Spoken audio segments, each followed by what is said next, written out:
India has been in contact with Central Asia ever since the Aryan invasion of the country.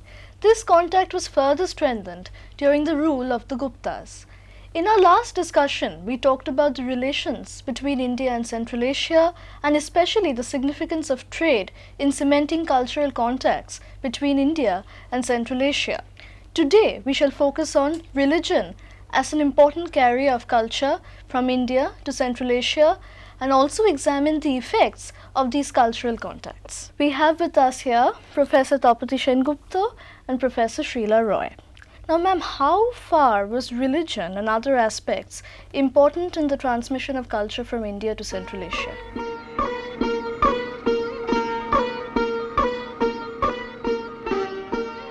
Religion was a very important vehicle, was a very important medium through which Indian culture could be disseminated to Central Asia. And we have seen that both trade and religion really went hand in hand in this dissemination of culture. Now, religious link with Central Asia, however, can be traced back to the time of Ashoka the great Mauryan emperor. If you recall, Ashoka had sent numerous Buddhist missionaries all over the world, different parts of the world, to Sri Lanka, Ceylon, and to China, to Burma, and also to Central Asia, right? So India's religious link with Central Asia really is said to have started, can be said to have started from the time of Emperor Ashoka. Now, this gathered further momentum under Kanishka the great Kushana emperor, and who himself was a great patron of Buddhism and who also sent a Buddhist missionary to Central Asia. And the climactic point was probably seen under the Gupta rulers, the Gupta emperors. And this process, however, did not stop with the Guptas, however, and it continued even later on.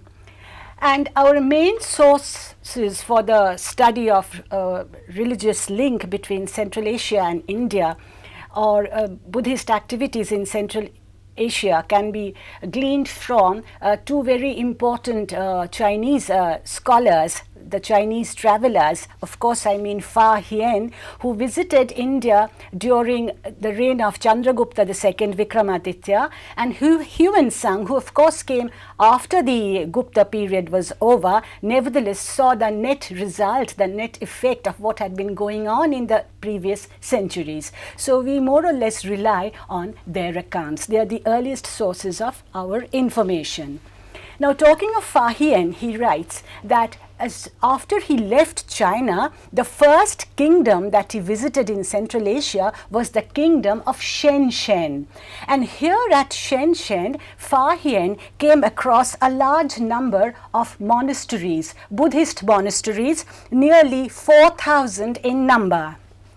And Fa Hien's observations of these monasteries at Shenzhen very forcibly illustrate the vital presence of Indian culture at this period all over Central Asia. And he writes, I shall quote a little from exactly what Fa Hien writes. He writes that common people of this and other kingdoms, as well as the monks, practice the rules of India. We do not, of course, know what he meant by the rules of India, but this is the exact translation of what he wrote. And further, he writes that the monks whom he met in these monasteries and whom he saw at these monasteries were all students of Indian books and Indian language.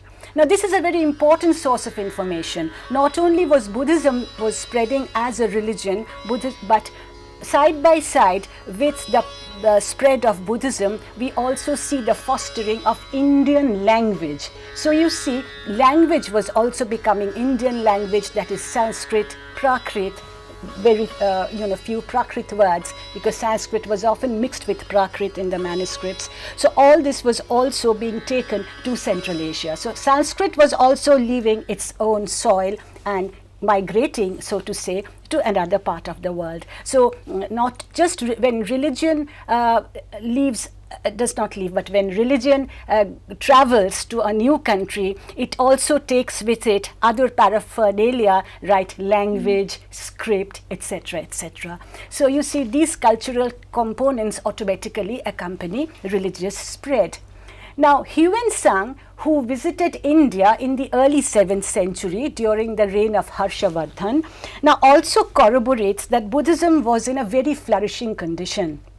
Right, and he also says that Indian scripts were known and Indian books were used very much by the Buddhist monks, and there were several hundred monasteries. Fa Hien had already mentioned 4,000 monasteries. Huan Sang mentions several hundred monasteries were in Kashgar. He says there were several hundred monasteries in Kashgar, and Khotan in the south and Kucha or Kuchi in the north were two very powerful centers of Indian culture in the Tanim Basin and the valley of the Upper Sindhu. And especially he mentions that in Khotan, he talks about Khotan and he says that the royal family followed Buddhism.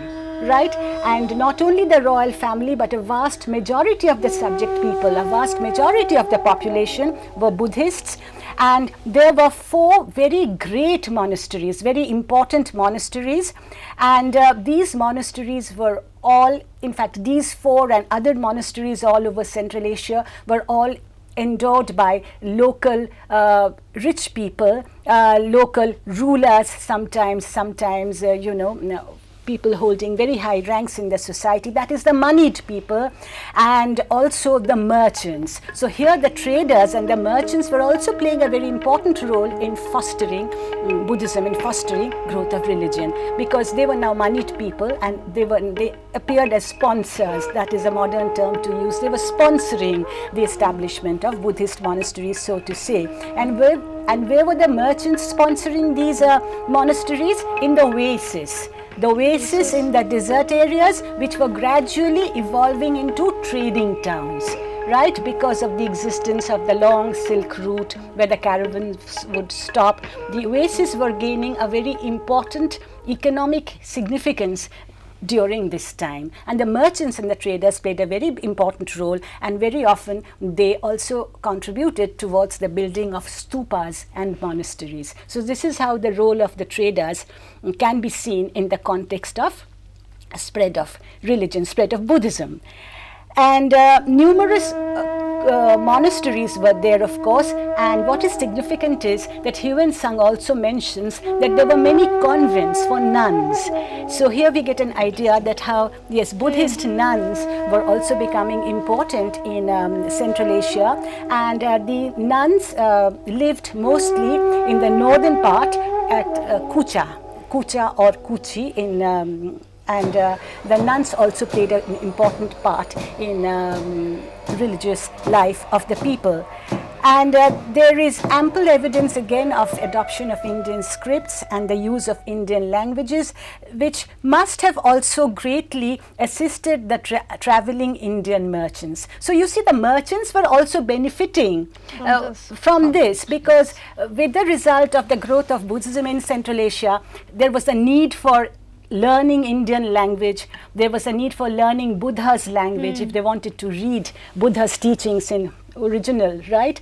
And this in turn also helped the merchants. So you see, the interests of the merchants who were traveling to Central Asia also had a great need for coming into of spreading in their own language, because they also needed a common language with which they could communicate, right? So all this was really linked up, I think. Now, Mrs. Roy, yes, could you tell us if there was any Indian monks there? You mean if any Indian monk had settled down there? Yes, any famous monks living, monk living right. there? Yes, to some extent there was some kind of Indian colonization, and I think in that context it is a very pertinent question. I can mention the name of a very famous Buddhist philosopher of the time, whose name was Kumarajiva. Kumarajiva was a Buddhist philosopher, and he lived at Kucha in the 4th century AD. And his father had married into a very noble family of high rank, and they had settled down there. So Kumarojiva, I think, will be the most suitable example here, right? And he decided to stay back. So this is one instance of colonization that we find, right? A Buddhist scholar staying there. Again, I can give you another example. Like much later, during the time of Yuan Sang, there was this great Turkish king, the Great Khan. He was called the Great Khan, the Turkish chieftain. He somehow became very interested in Buddhism, in Buddhist doctrine, and he pleaded Yuan Sang to stay back and teach him something about Buddha's tenets, Buddha's principles. But Yuan Sang could not spend so much time. But once he came to India, he sent back a teacher from Nalanda. His name was Prabhakar Mitra, and he went to Central Asia, and he became a great teacher of this great Khan, the Turkish chieftain. And we can say that in this way, Buddhism also made some impact on the Turkish people. This is very surprising, right? So the Turks also came under the influence of Buddhism to some extent, and Prabhakar Mitra was therefore another person who lived there, right? Now, there was also a great linguistic similarity we find between India and Kucha. Kucha was a very important area, as you must be realizing by now. Kucha is situated in the north. It is pronounced both as Kucha and as Kuchi, which is why I'm constantly referring to Kucha or Kuchi. And in Kuchi, the people of Kuchi spoke a particular language which belonged to the Indo-European group of languages. And they spoke languages like Kuchian or Takharian or Arsi, etc. Right? So there was a lot of linguistic similarity also. So the question may very well arise, where did this language originate from? Was it a broken version of Indian language, of any Indian language? So there was this very close link, close connection between Indian language and Kuchian language. So that is an area where I think research can be carried out, and that is an interesting subject to talk about. Now, again, we find that a lot of Indian influence was felt on music, right? And this is what Yuan Sang writes. And he says that a few Indian musicians, again in the area of Kucha or Kuchi, which seems to have been a very culturally advanced area, right? And here there were a few skilled musicians. They were very much skilled in playing the lute and the pipe. And Yuan Sang says that they followed the Indian music system. Right, so there was a lot of Indian influence on that, and there is no doubt that Kuchian music owed much to Indian influence. So music is another area which affected not just religious men, monks and nuns, but common people, the lute players, the flutists, right? People who come from the ordinary walks of life. Now, another important and interesting information that we gather is that, in fact, the Chinese annals refer to the existence of a Brahmanical family called Sao. So this family lived again in Kucha, and they were hereditary musicians. So here was a Brahmanical family devoted to music. They were hereditary musicians. I think this is a very important piece of information, and they were very much under the influence of Indian music. Now, besides music, other arts and sciences of India also flourished here. Now, for example, a manuscript was discovered, the Bauer manuscript. It was discovered by a person called Bauer, and hence it obviously came to be known as a Bauer manuscript. Again, it was discovered near Kucha, and this Bauer manuscript contains 7 texts, of which 3 are on medical treatises, right, on medicine. That's very interesting. And the manuscript belongs to the Gupta period, right? It has been found that it belongs to the Gupta period and is written in Sanskrit. It is written in Sanskrit, again mixed with many Prakrit words. So this is a highly interesting discovery, the discovery of the Bauer manuscript in Kucha, which deals with medical treatises, medicine, and is written in Indian Sanskrit and Prakrit. So you see, Sanskrit was not just a literary language, even Indian science was using Sanskrit as its linguistic vehicle, right? So Sanskrit, we tend to equate Sanskrit only with literature, literary texts. In a way, in Sanskrit became the lingua franca in the Gupta period. It became the lingua franca of the Gupta period. In the Nalanda monastery also they were using Sanskrit. Right. And in a way we can say that this monastery you are talking about, in a small way they are emulating the Nalanda, the model of the Nalanda or Taxila University. Right. So, you know, this is what was happening, and this is very interesting to note. So Sanskrit was becoming, as you said, it was the lingua franca, it was the official language, and it was already being transported to Central Asia. So what language is the most important vehicle of culture, isn't it? So if language can be understood, you can understand the people, you can understand the culture. Again, Balkh, which was a very important area, Balkh or Bactriana, Bactriana to the south of Oxus, was also a very great center of Buddhism. Now, interestingly enough, its capital, the capital of Balkh, was called Little Rajagriha. Now, that is an obvious allusion to the great Rajagriha of the Magadhan Empire, right? And it had 100 monasteries. It had 3,000 monks. And Huan Sang found here relics of Buddha. And he found relics of Buddha and old sanctuaries. And it also had a convent where nuns lived. And it had a Sanskrit name. It was called Nava Sangharama. Sangha, you know, Buddhist Sangha, Nava Sangharama. And it was a very renowned Buddhist institution. And Huan Sang also saw that Buddhism flourished at Ghazni. At Ghazni also. Ghazni, right. The place we associate with Mahmud of Ghazni, right. There also peace was taught. Probably there was a course on peace studies. Non-violence was taught, right? So Ghazni, and at various places between Balkh and Badakhshan. So this is what Huan Sang found. And the rulers of these two places, this is more interesting, and the rulers of these two places were said to have descended from the Shakyas of Kapilavastu. Very interesting. That is very interesting. And however, very significantly enough, Brahmanism also existed. Huan Sang also mentions that Brahmanism also existed in some of these places, and especially at Antalopo. Antalopo or Andarab.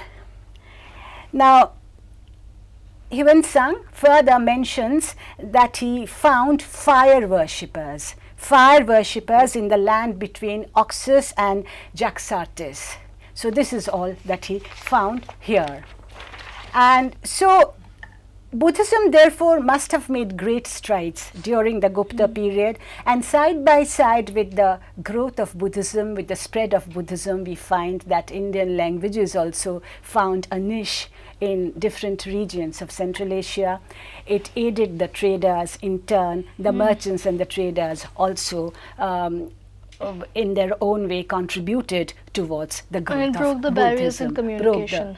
Broke the barriers of communication. So both the traders, both trade and religion, I think, were equally important in linking these two countries, India and Central Asia.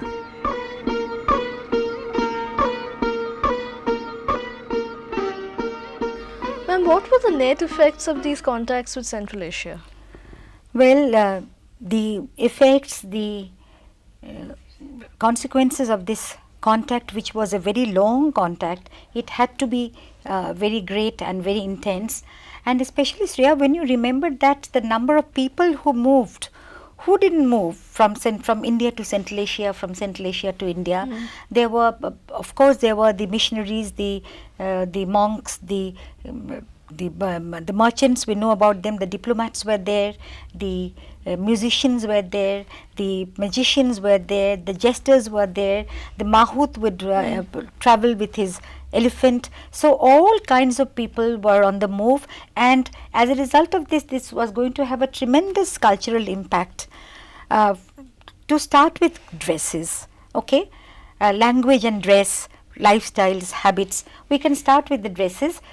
if you look at the Gupta coins, you will be surprised to find that these Gupta kings in the beginning, kings like Chandragupta, Samudragupta, they are all wearing foreign clothes, Central Asian clothes. You know, maybe these clothes were available ready-made in India or they were made, but later on it is very strange that they are changing over to their Indian clothes.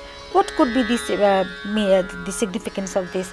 Perhaps after they have vanquished the Shakas, they did not want to wear the clothes of their fallen enemies, and we find that there was a kind of Indianization. Well, this is in one aspect that we find the change, and there are many others, but the very important change that we see was in the field of sculpture and architecture. All of us know about the great influence of the Gandhara art, the kind of tradition which was initiated by the Kushans. They made path-breaking experiments when they were deifying the Buddha, first time transforming the Buddha legends into images. And in Mathura also, a part of this Kushana art had flourished, but you know, it was under the Guptas. The finest expression of the Buddha in the human form, that was to be found under the inspiration of the Guptas, the great evolution which has taken place in the realm of art in the Gupta period, that was definitely inspired by the Gandhara art, but it became very much indigenous in its form and content both. And also the freestanding temples. Previously we had the rock cut temples in India, but as a result of the influence of the Central Asian monarchs or the Central Asian models, we see that freestanding temples were coming up. Not that much of the Gupta temples remain, but what remains from that, we can say that Central Asian influence was in concept, or at least in idea, it was it owed very much to its Central Asian traditions. And with the temple of Deoghar, the Deoghar temple, which is a stone temple, or the Bhitargaon temple, which is a brick temple, these are the two temporary standing temples which we have come from the Gupta period. And for this, the Central Asian tradition perhaps has got some points to explain. And in administration, in polity, there was great influence of the Central Asian experience. If you remember, the satrap concept. The satrap concept was there. Prior to that, if you remember that at the time of the Mauryas, last time before these Central Asian kings, when we have indigenous kings of India ruling in the country as emperors, Ashok, he called himself as the beloved of the gods, the Devanampiya. But we find that Devanampiya becomes Parameshwara, Parama and the Bhagavata in the Gupta period, in the Allahabad inscription of Samudragupta, as you remember. So this the king as a representative of God on earth, the divine right kingship, the divine right claim that was being made in the Gupta period was definitely influenced by the Central Asian or even the Roman ideas. But how do you explain that the divine right theory of monarchy really came from Central Asia? Is there any concrete because example? You see, Kanishka himself called Parama Daivata. Parama, king, great king, king of kings, son of God. Okay, these are the things, these are the kind of epithets that they were. Kanishka had brought this idea along with him from Central Asia. Which he inherited from his Roman predecessors, or the Roman emperors who had ruled in India, ruled in Central Asia. Even in China also, the king was also some sort of a deified form of God. Okay, so we find through all this context, so the divine right theory was imported from Central Asia to India, and we find definitely there was technological advances because of the Central Asian contact, astronomical Javana Jataka we have mentioned earlier, astronomical advances via the Greeks and the Romans, which came to Central Asia and which was inherited and sort of acculturated by the Indians. So that way mathematics made great strides in the Gupta period, and it could not have done so much unless there was this contact with the Western world via Central Asia. The other very important thing is that the growth of martial arts, Jiu-Jitsu as it was known. Martial arts, you know, it went via India. It became gradually what we come to know about Judo from Japan. But you know, this martial arts, as you disable the enemy by not physically harming him, you disempowered the enemy without causing any physical injury, physical harm. This was what was taught by the monks in this region, because you know, as I told you, that the terrain was very inhospitable. There were different kinds of people moving constantly, displaced people constantly looking for new homes, and you know, a person or either his person or his wares, his property had to be protected against any kind of attacks like this. So we find that the martial arts became a very developed form of art in Central Asia, and it had gone from India. India got it back again from Central Asia after a very long period of time. So we can conclude that no culture can really grow in isolation, and that positive connectivity is very important for mutual enrichment. And I can't help but quote Romila Thapar, who writes, "It could be said that India, both because of its geographical position and because of its economic enterprise, participated effectively in what was probably viewed in those times as almost a global trade of the early first millennium AD." Thank you, Professor Sengupta and Professor Roy, for participating in this very enriching and very enlightening discussion on Indian contact with Central Asia. Thank you. Thank you.